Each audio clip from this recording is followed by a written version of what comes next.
est-ce qu'il t'est déjà arrivé de voir une personne âgée qui te fait de la peine? De la peine pourquoi? Parce que cette personne âgée-là est broke financièrement. Moi, j'ai pour habitude de dire que il n'y a pas de fumée sans feu. Et lorsque j'ai compris ça, lorsque j'ai compris la loi de cause à effet, tout de suite, j'ai commencé à voir les personnes vieilles et pauvres d'une certaine manière. Désormais, lorsque je vois une personne âgée qui est broke financièrement, ça ne suscite aucune émotion venant de moi pour la simple raison que je me dis que s'ils en sont arrivés là, c'est très certainement parce qu'ils n'ont pas fait ce qu'il fallait pour ne pas se retrouver dans une situation similaire. Donc, j'aime à dire que la vie a ses lois. Et parmi les lois de la vie, il y a la loi de cause à effet. Les mêmes causes entraînent toujours les mêmes résultats. Il y a de fortes chances que si dès aujourd'hui, tu ne prends pas la résolution formelle de commencer à faire ce qu'il faut pour ne pas te retrouver vieux et pauvre, devenu un rebut de la société, devenu une personne que personne ne veut voir autour de lui parce qu'on sait que ce vieux-là, quand il vient là, c'est toujours pour nous amener des problèmes. Eh bien, suis attentivement cette vidéo parce que dans tes vieux jours, il y a 3 investissements que tu dois faire dès maintenant pour t'assurer que dans tes vieux jours, tu ne seras pas laissé pour compte. D'ailleurs, dans cette vidéo, je vais te raconter une histoire qui s'est passée aujourd'hui lorsque j'étais en stage à l'hôpital. Et j'espère qu'au travers de cette histoire-là, tu pourras en apprendre davantage et prendre les résolutions qu'il faut pour ne pas te retrouver vieux et pauvre. Parce qu'il n'y a rien de pire que de se retrouver vieux et pauvre. Mais pour cela, je te donne rendez-vous après le générique. L'une des caractéristiques des dieux, c'est que les dieux sont immortels. Écrire, c'est devenir immortel. Donc pour moi, les auteurs sont des dieux. Après votre mort, la seule chose dont les gens se rappelleront, c'est ce qu'ils seront devenus grâce à vous. Donc derrière chaque auteur, vous découvrirez une histoire, une expérience. Et ils font partie de ces personnes-là qui ont décidé de devenir des sources d'inspiration pour leurs confrères et pour les générations futures. Avoir des maisons d'édition comme Argent Livre, c'est à féliciter, c'est même à encourager. Il n'y a pas de grand peuple sans grand professeur. Chaque génération doit trouver sa mission. Soit tu essayes de trouver ton pourquoi par rapport à ta souffrance, soit tu essayes de trouver ton pourquoi par rapport à ton empathie pour les autres. Il faut que l'Afrique laisse trace et qu'elle dise ce qu'elle fait par elle-même. Bonjour ma personne personnelle, j'espère que tu vas bien et j'espère que comme moi tu as soif de réussite. Et bien si c'est le cas, on est ensemble. Restez bien attentifs parce que dans cette vidéo, je vais partager avec toi une anecdote de haut niveau qui, crois-moi, aura la capacité à elle seule de transformer ta vie tout entière. Si tu me découvres au travers de cette vidéo, je suis Valère Bégas, le promoteur de la maison d'édition, les éditions Argent Livre, la seule maison d'édition qui met en lumière massivement les auteurs entrepreneurs africains, ceux-là qui écrivent pour impacter. Donc si jamais en toi, il te brûle l'envie d'écrire un livre pour impacter, tu as une seule chose, c'est de nous contacter soit sur argentlivre.com, soit sur le numéro qui s'affiche juste en dessous de cet écran. Maintenant que tout ceci est dit, on peut rentrer dans le vif du sujet. Alors, comme je l'ai déjà dit dans une précédente vidéo, ça fait quelques mois que je suis devenu interne en médecine générale. Et pour cela, il a fallu que je quitte Marseille pour me rendre du côté de Montargis. C'est un petit village qui est à 1 heure de Paris. Et dans ce petit village aussi, je suis en stage dans un hôpital de la place de CH de Montargis. Et aujourd'hui, on a eu un cours. Et ce cours portait sur le financement de la prise en charge des personnes âgées.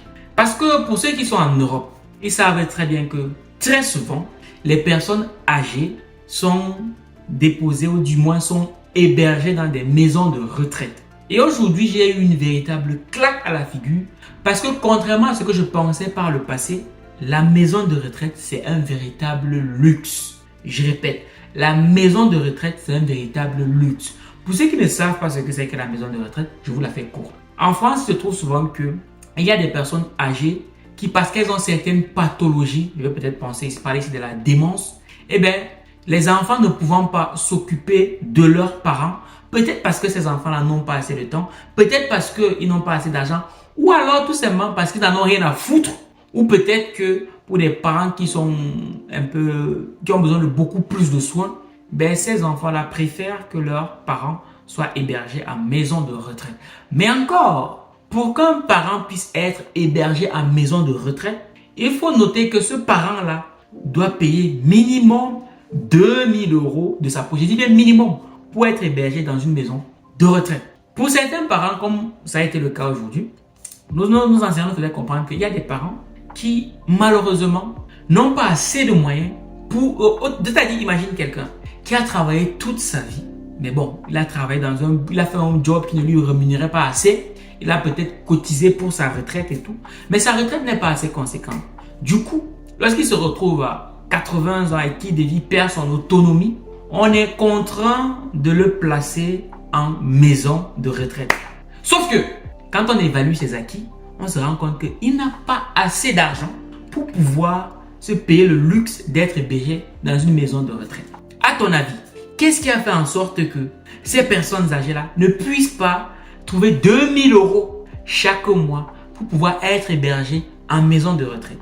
La réponse est toute simple. C'est que pendant leur jeunesse, ces personnes âgées-là n'ont pas fait les investissements qu'il fallait. Tu sais, moi j'ai pour habitude de dire que la société nous distrait énormément. Je répète, la société nous distrait énormément. Que veut la société telle qu'elle est faite? La société, ce qu'elle veut, c'est pouvoir puiser le maximum de toi. Donc si jamais toi, tu n'as pas la lucidité de te dire, ok, pendant que la société est en train de me pomper, il faut aussi que je pompe la société pour que dans mes vieux jours, que je puisse vraiment mener une vie beaucoup plus paisible, eh ben, tu vas avoir beaucoup de problèmes. Donc, pour toute personne qui estime qu'elle est jeune aujourd'hui, pour toute personne qui estime qu'elle a encore du temps, j'ai envie de te préciser qu'après ce cours que j'ai reçu aujourd'hui, je me suis posé une question. Qu'est-ce que tu peux faire? Quels sont les investissements que tu dois faire dès aujourd'hui pour être sûr que demain, tu ne vas pas te retrouver isolé dans une maison de retraite, traité comme du n'importe quoi. Et en plus, ça c'est si tu as 2000 € pour payer, parce qu'il y en a même qui n'ont même pas ces 2000 €. Du coup, ils se retrouvent vraiment abandonnés. On a parfois des patients qui sont hospitalisés pendant plus d'1 an parce qu'on ne sait pas où les mettre. Et autant te dire que te retrouver à l'hôpital, ce n'est pas ce qu'il y a de mieux pour toi parce qu'on ne se repose pas à l'hôpital. Bref, dès lors, on a le droit de se poser la question de savoir quels sont les investissements. Il y en a 3. Le premier investissement que tu dois faire dès aujourd'hui, le premier investissement, c'est d'ailleurs le meilleur, c'est de prendre le temps d'investir en toi-même. Je répète, prends le temps d'investir en toi-même. Et très souvent, lorsque je dis que prends le temps d'investir en toi-même, pour certaines personnes, investir en soi-même, c'est du bavardage. Quand on dit aux gens de se former, d'aller suivre des conférences, d'aller lire des livres, ils trouvent que c'est une perte de temps. J'ai envie de te dire une chose, les résultats que tu obtiens aujourd'hui sont intimement liés à ce que tu sais. Parce que les informations structurent ta manière de penser. Ta manière de penser va déterminer tes émotions. Et les émotions qui vont t'habiter vont te permettre de mener un certain type d'actions. Et ce sont les actions que tu vas poser qui vont permettre de forger ton caractère. Et c'est ce caractère-là qui va donc devenir, qui va déterminer ta destinée. Ou du moins les résultats que tu auras plus tard. On part à la base de l'information. Aujourd'hui, si tu mènes la vie que tu mènes, c'est parce que tu as posé un certain type d'action qui est en rapport avec les informations que tu as eues. Si aujourd'hui tu ne jouis que par le salariat, c'est parce que les informations qu'on t'a distillées, c'est celle-là qui te disait qu'il n'y a que le salariat qui peut te permettre de t'en sortir dans la vie. Et ensuite, tu vas cotiser pour ta retraite. Et c'est grâce à cette retraite-là que tu vas pouvoir vivre. Je ferai une vidéo demain sur la retraite. Parce que pour beaucoup de gens, retraite veut dire qu'on ne sert plus à rien. Et beaucoup, du fait qu'ils se disent qu'ils ne servent plus à rien, et bien c'est tout de suite la dépression et tout ce qui va avec. Bref, je ferai une vidéo dessus qui sortira demain. Donc, pour revenir sur l'investissement sur soi-même, j'ai envie de te dire qu'il n'y a pas un plus bel investissement que celui que tu fais en toi-même. C'est factuel. Et tant aussi longtemps que tu n'auras pas compris ça, tu auras toujours les mêmes résultats. Le jour que j'ai compris cela, j'ai commencé à me former. J'ai commencé à lire, j'ai commencé à aller dans des conférences et tout ce qui va avec. Parce que je sais que je suis ma valeur la plus précieuse. Et c'est parce que tu auras suffisamment investi en toi-même que maintenant tu pourras penser au deuxième investissement, qui est l'investissement que tu feras dans tes business. Oui, parce que beaucoup de gens veulent seulement la petite astuce qui va leur permettre d'exploser dans le business. Cette petite astuce n'existe pas.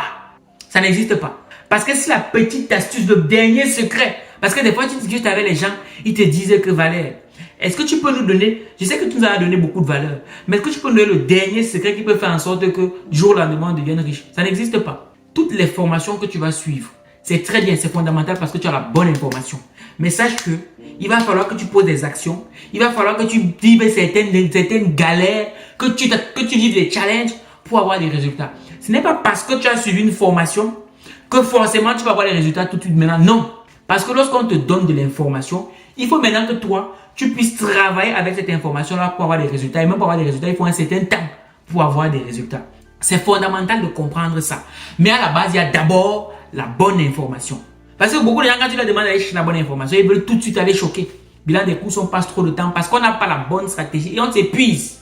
Oui, première chose, si tu veux investir dans un business, va d'abord chercher la bonne information. C'est d'abord ça que tu dois faire. C'est d'abord ça. Récemment encore, il y a Ibrahim Kabara qui en ce moment est un peu dans la... Voilà, c'est lui qui est un peu dans la sauce en ce moment. Parce qu'il y a quelqu'un qui dit que ouais, c'est formation et tout le bazar. C'est que la grande majorité des gens, lorsqu'ils suivent une formation, ils se disaient que tout de suite la formation, une fois qu'ils l'ont suivi, tout de suite ils vont devenir riches. C'est faux. Ça ne marche pas comme ça. Ça ne marche pas. D'ailleurs, toi tu es prêt à aller à l'école, faire 10 ans, 15 ans, 20 ans d'études, sortir, accepter le chômage. Mais tu n'acceptes pas que lorsque tu vas suivre une formation, il te faudra passer 3 à 4 ans à essayer pour pouvoir avoir de l'argent. Ça, tu n'es pas prêt à accepter. Mais quand il fallait faire 10 années d'études, tu es prêt à accepter le chômage après avoir fait 10 ans. Parce que la vérité, c'est que même quand tu vas faire ta formation en tant qu'ingénieur, est-ce que c'est le jour que tu as eu l'information que tu es devenu ingénieur qualifié, que tu as gagné des marchés? Non. Tu as suivi la formation. Ensuite, tu as fait des stages qui très souvent n'étaient pas rémunérés. Et c'est seulement quand tu as acquis la compétence que tu as pu aller prétendre que tu pouvais te vendre. Mais il y a toujours eu des challenges. Ce n'est pas parce que tu as reçu la formation que tout de suite tu es devenu riche. Non. Tu as reçu cette formation que tu as eue à l'école. Tu es allé justement maintenant chercher à te vendre pour pouvoir trouver un job. C'est la même chose avec la formation qu'on vous distribue au quotidien. On partage avec toi les informations. Il y a un accompagnement. Mais ne t'attends pas à avoir les mêmes résultats que quelqu'un qui est dans le game depuis 10 ans. Toi en 1 an. Non. Ça ne marche pas comme ça. Même Dieu ne veut pas être d'accord avec ça. Accepte que tu vas devoir passer par un processus. C'est comme ça que ça marche. Mais si tu n'es pas prêt à suivre ce processus-là et que tu cherches la formation magique qui va te permettre tout de suite d'avoir 1 million d'euros en 1 an, mon cher ami, tu n'y arriveras jamais. Je peux te dire ça tout de suite. Tu n'y arriveras jamais. Une chose est certaine. Si tu prends le temps d'apprendre, peut-être que tu auras des résultats. Je répète, une chose est certaine. Si tu prends le temps d'apprendre et d'appliquer, peut-être que tu auras des résultats. Par contre, si tu ne prends pas le temps d'apprendre et d'appliquer, je suis sûr d'une chose, tu n'auras jamais les résultats. Je dis bien jamais. L'échec est certain. Il n'y a que la réussite qui est probable. La réussite est probable, mais l'échec, elle est certaine. Si tu n'as pas les bonnes informations et si tu ne les mets pas à l'application pendant suffisamment de temps. Ça, c'est le deuxième investissement que chaque personne qui veut mener des vieux jours paisibles doit faire.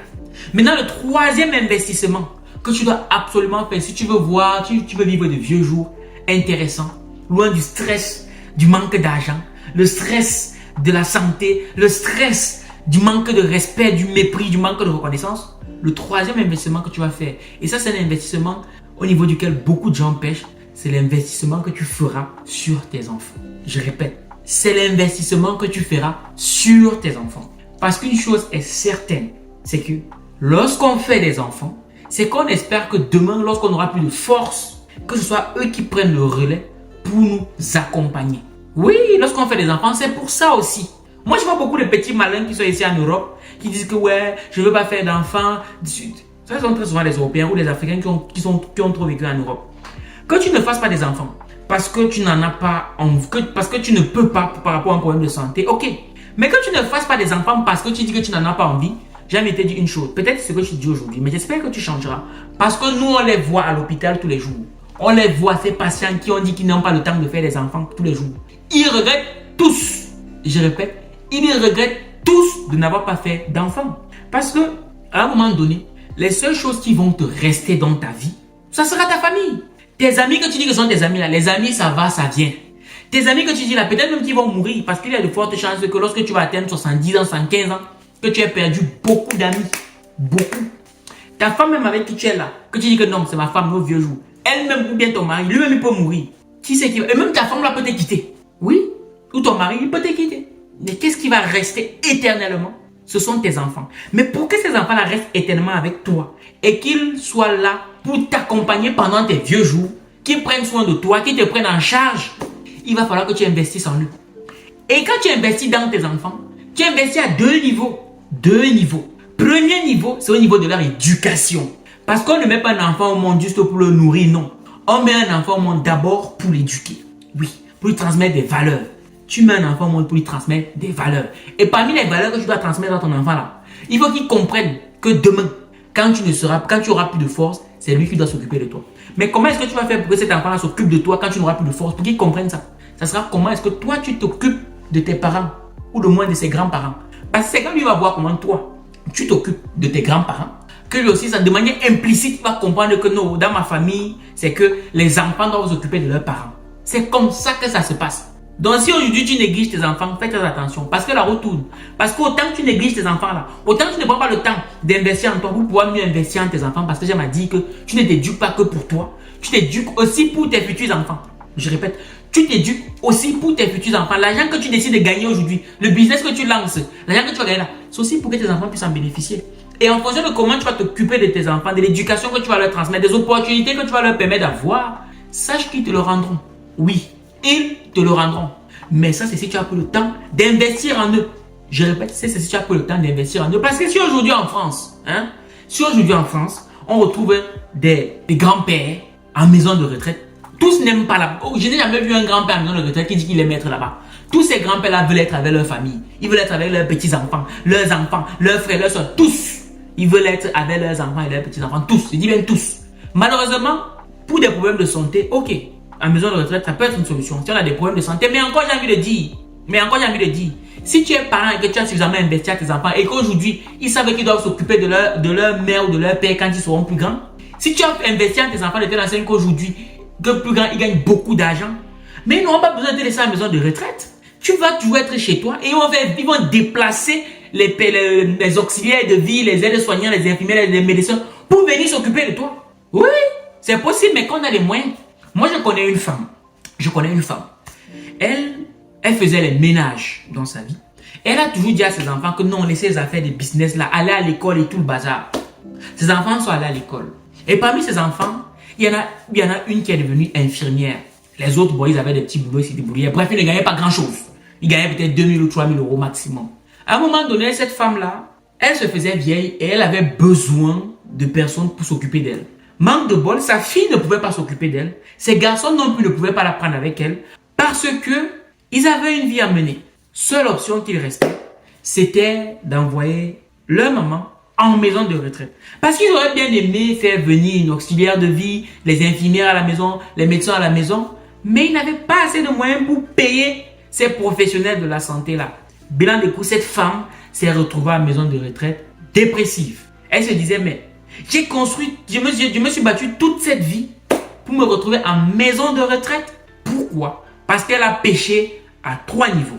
Premier niveau, c'était peut-être au niveau de l'investissement en elle-même. Parce que être une femme de ménage n'a rien de mal en soi. Mais être une femme de ménage et demeurer femme de ménage pendant 20 ans, ça c'est un problème. Ça c'est un problème. Moi je dis toujours que la richesse c'est une échelle à grimper. Tu peux commencer femme de ménage, mais rien ne te conditionne à rester femme de ménage. Oui, tu peux commencer femme de ménage et avoir un profil qui te permet de gravir les échelons. Donc moi je n'ai aucune pitié pour une femme qui va me dire, ou pour un homme qui va me dire, ouais, je suis venu d'Afrique, franchement je n'avais rien, désormais j'ai trouvé un petit boulot, c'était dur et tout, voilà pourquoi je me suis contenté de ça. En bon, hein, si tu regardes bien, tes collègues là, ils ont vécu les mêmes galères que toi et ils ont pu avaler plus haut parce qu'ils avaient de l'ambition. Donc ne dis pas que c'est parce que c'était dur, ce n'est pas parce que c'était dur, c'est parce que tu manquais d'ambition ou alors parce que tu n'étais pas assez courageux. Parce que c'est décider de gagner de l'argent, c'est décider de faire preuve de courage. Donc tu ne peux t'en prendre qu'à toi parce que tu étais un gros peureux. Donc aujourd'hui, toi tu es peut-être encore en activité. Commence déjà à penser à tes vieux jours. Parce que c'est comme on fait son lit, comme on se couche. Pense à l'éducation que tu vas donner à tes enfants. Oui, pense aux valeurs que tu vas leur transmettre. Mais surtout, pense aux opportunités que tu vas leur permettre d'acquérir. Parce qu'imaginons qu'aujourd'hui, tu batailles pour pouvoir avoir un certain patrimoine. Mais tes enfants ne commencent plus de zéro. Tes enfants ne commenceront plus de zéro. Ils vont venir, ils vont profiter des acquis que tu as déjà mis en place pour eux pour aller plus loin. Aujourd'hui, on parle des grandes familles comme la famille Rothschild. Aujourd'hui, on parle des grandes familles comme celle-là. Rothschild, il a commencé ses enfants à mener le truc plus loin. Mais il a fallu que Rothschild commence quelque chose. Oui, donc, investir en tes enfants. Tant sur le plan financier que sur le plan éducation. Parce que c'est eux qui s'occuperont de toi lorsque tu n'auras plus suffisamment de force pour prendre soin de toi. C'est de ça qu'il s'agit. Lorsque tu vas peut-être perdre la tête, je ne te le souhaite pas, mais ça peut arriver. Ce sont tes enfants à qui tu as transmis les bonnes valeurs et surtout tu as suffisamment de moyens qui pourront prendre le relais. Et si toi-même tu as assez de moyens et que tes enfants ont des bonnes valeurs, cet argent-là, c'est ça qu'ils vont utiliser pour prendre soin de toi-même. Oui. Donc moi, quand je vois un vieux aujourd'hui qui n'a rien, moi je suis sans scrupule. Je me dis, il ne peut s'en prendre qu'à lui-même parce qu'il n'a pas fait les bons investissements. Oui, vous allez me dire, oui, Valère, ce n'est pas toujours le cas. Oui, je sais. N'allez pas me prendre une exception pour me venir me parler de ça. Il y a des exceptions. Oui, il y a des exceptions. Mais l'exception, c'est ça qui confirme la règle. Et en général, ce ne sont pas ces exceptions-là qu'on rencontre. En général, ce sont des gens qui ont fait de très mauvais choix. Fais les bons choix. 3 niveaux d'investissement. En toi-même. 2e niveau, dans tes business. Et 3e niveau, dans tes enfants. Cela étant dit, cette vidéo t'aura été utile. N'hésite pas à partager ça avec tous tes aînés afin que ça puisse leur sonner la violette d'alarme. Ils puissent avoir la sonnette d'alarme parce qu'il n'y a rien de pire qu'être un vieux qui n'a rien. Mieux tu meurs. C'était Valère Biala, le chercheur d'argent. Et je te donne rendez-vous ce 4 mai 2024 pour la 3e édition du week-end de l'écrivain. Le seul événement de prestige qui met en lumière massivement les auteurs, entrepreneurs, visionnaires africains. Ceux-là qui écrivent pour impacter. Minakano. Sur argentlivre.com, lisez et changez de vie.